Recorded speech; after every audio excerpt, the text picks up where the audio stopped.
Shalom, bien-aimés dans le Seigneur. Nous bénissons l'Éternel Dieu pour sa grâce qu'il nous accorde, pour sa miséricorde, le fait qu'il nous a permis d'être encore parmi les vivants en ce moment. Nous le bénissons pour tout ce qu'il fait.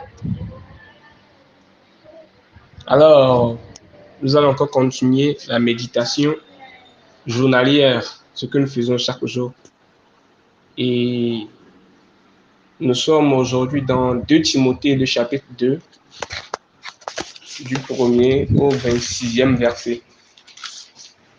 Avant de commencer, nous allons prier.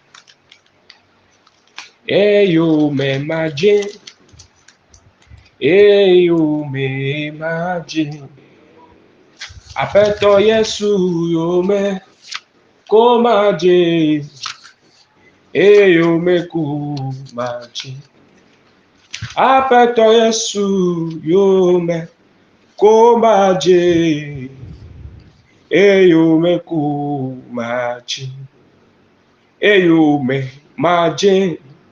Oh, eyo me maji, apeto Yesu yo me ko maji, eyo me ku maji, apeto Yesu yo me ko maji, oh, eyo me ku maji, apeto Yesu yo me ko maji, eyo me ku maji. Prends le contrôle de tes armées, que ton règne vienne et que ta volonté seule soit faite au nom de Jésus-Christ. Amen. Alors, bien-aimés, comme nous l'avons dit en avance, nous méditons dans 2 Timothée, le chapitre 2, du 1er au 26e verset. Alors, en première partie, nous allons voir celui qui est appelé ici soldat de Christ. Au premier verset, l'apôtre dit: toi donc, mon enfant, fortifie-toi dans la grâce qui est en Jésus-Christ. Et ce que tu as entendu de moi en présence de beaucoup de témoins, confie-le à des hommes fidèles qui soient capables de l'enseigner aussi à d'autres. Le verset 3, souffre avec moi comme un bon soldat de Christ, de Jésus-Christ. Souffre avec moi comme un bon soldat de Jésus-Christ. Ici, cet épître constitue l'une des dernières lettres de l'apôtre Paul aux églises puis aux pasteurs. Et il s'agit des épîtres carcérales. Lorsqu'il était en prison, mais il envoyait toujours des lettres aux églises. Et ici, il écrit à Timothée. Aujourd'hui, Timothée n'est plus là, mais c'est toi et moi qui sommes là. C'est toi et moi qui suivons Jésus-Christ aujourd'hui. Alors, dans le verset 3, il nous dit que souffre, bien-aimé, souffre avec moi comme un bon soldat de Jésus-Christ. Qui es-tu pour Jésus-Christ? La chanson que nous veut fredonner nous dit: c'est Jésus-Christ seul que je suivrai. C'est Jésus-Christ seul que je suivrai. Quand on voit par exemple un soldat qui est appelé par une nation pour une mission précise, peut-être une mission qui pourra lui durer 3 ans, il se débarrasse de toute sa famille. Il se débarrasse de toute sa famille et il met en risque toute sa vie. Il n'y a pas de réserve, il met en risque toute sa vie.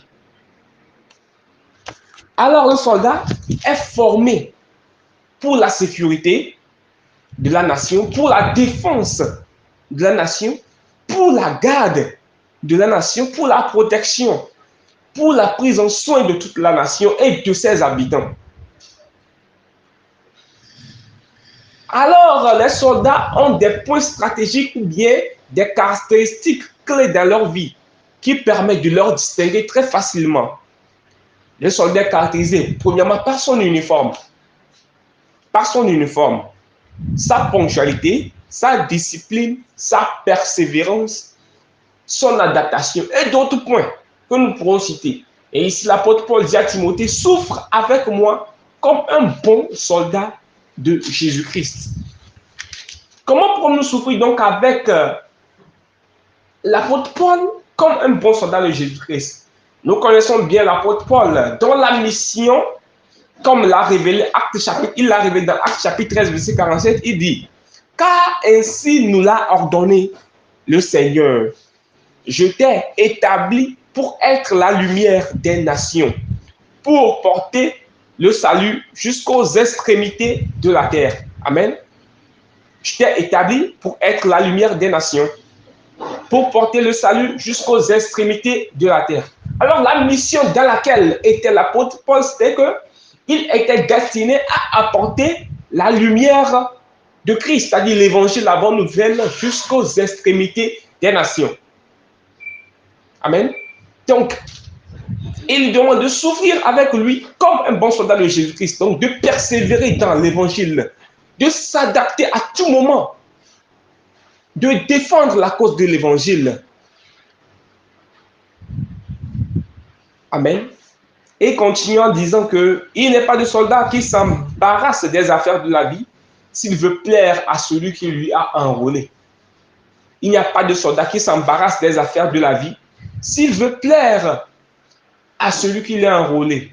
Et Jésus-Christ, dans Luc aussi, disait on ne met pas la main à la charrue en regardant en arrière.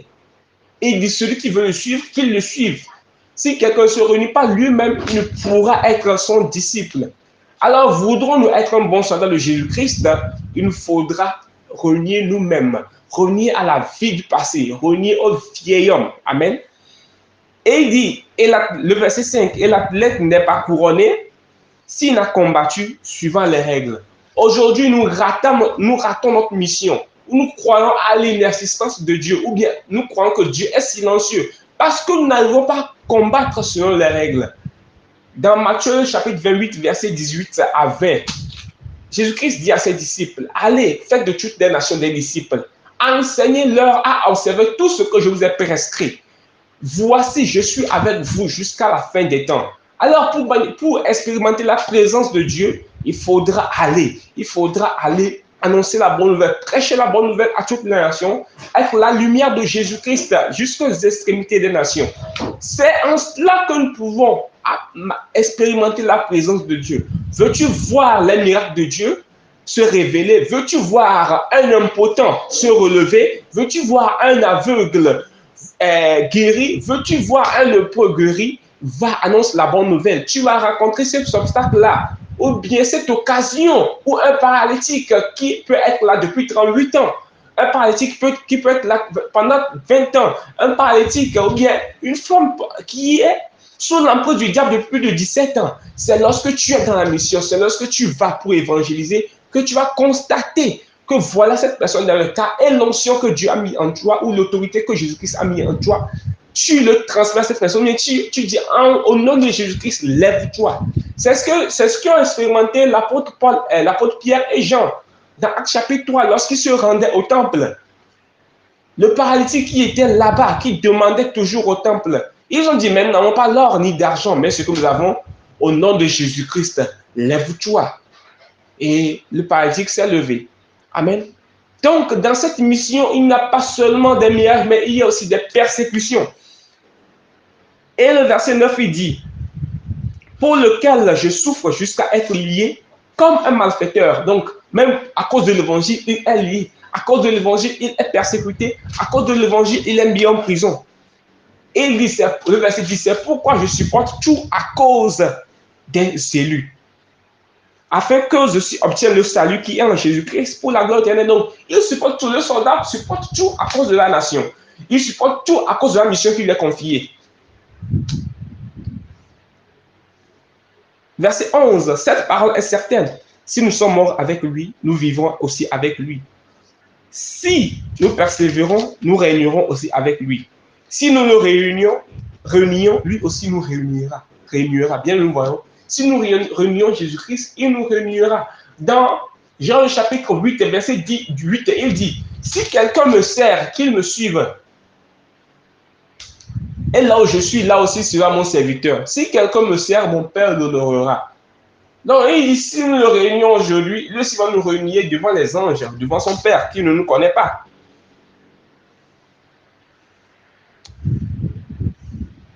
Alors, tous ceux qui veulent vivre pieusement en Jésus-Christ, bien-aimés, seront persécutés.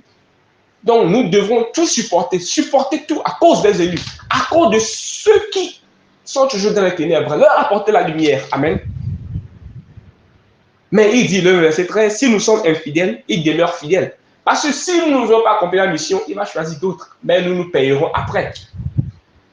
Quelle sera notre couronne? La Bible dit, retiens ce que tu as fait, que personne ne prenne ta couronne. Alors, quelle doit être notre conduite à l'égard de ceux qui s'écartent de la saine doctrine et à l'égard de la chrétienne, de notre vie chrétienne et de notre pureté? Il dit, néanmoins, le sol du fondement de Dieu reste debout avec ces paroles qui lui servent de sceau. Et le Seigneur connaît ceux qui lui appartiennent. Et quiconque prononce le nom du Seigneur, qui s'éloigne de l'iniquité. Dans une grande maison, il n'y a pas seulement des vases d'or et d'argent, mais il y en a aussi de bois et de terre. Les uns sont des vases d'honneur, les autres sont d'un usage vil. Si donc quelqu'un se conserve pur en s'abstenant de ces choses, il sera un vase d'honneur sanctifié, utile à son maître, propre à toute bonne œuvre. Voulons-nous être un vase d'honneur pour le Seigneur? Donc sanctifions-nous, éloignons-nous de l'impudicité, abandonnons le vieil homme, abandonnons l'ancienne vie. Et le verset 22 il dit quoi? Fuis les passions de la jeunesse. Donc, ce que nous retenons pour être utilisé par Dieu, pour être un bon soldat de Jésus-Christ, il nous faudra fuir les passions de la jeunesse, tout ce qui combat contre notre âme. Et recherchons la justice, la foi, la charité, la paix avec ceux qui invoquent le Seigneur d'un cœur pur. Repoussons les discussions folles et inutiles, sachant qu'elles font naître des querelles. Or, il ne faut pas qu'un serviteur du Seigneur ait des querelles. Il doit au contraire avoir de la condescendance pour tous, être propre à enseigner du haut de patience. Il doit redresser avec douceur les adversaires dans l'espérance que Dieu leur donnera la repentance pour arriver à la connaissance de la vérité. Et que, revenus à leur bon sens, ils se dégageront des pièges du diable qui s'est emparé d'eux pour les soumettre à sa volonté. Bien-aimés, dans Matthieu 24, verset 12, Jésus-Christ dit, parce que l'iniquité se sera accrue, la charité du plus grand nombre se refroidira. Et le verset 13, il dit quoi? Mais celui qui persévérera jusqu'à la fin sera sauvé. Alors, bon soldat de Christ, veux-tu être sauvé? Persévérons jusqu'à la fin. Purifions-nous, éloignons-nous de l'impudicité et disposons-nous pour être utilisés par Dieu d'un cœur humble. Et alors, nous serons des vases d'honneur pour le Seigneur qui va utiliser, comme il a utilisé l'apôtre Paul, l'apôtre Pierre et même Timothée, pour que l'évangile soit répandu dans toute la nation. Romains 1, verset 16 dit que car je n'ai point honte de l'évangile, car c'est une puissance pour quiconque croit, pour le salut de quiconque croit, du juif premièrement, puis du grec. Que le Seigneur nous bénisse et qu'il nous fasse grâce. Amen.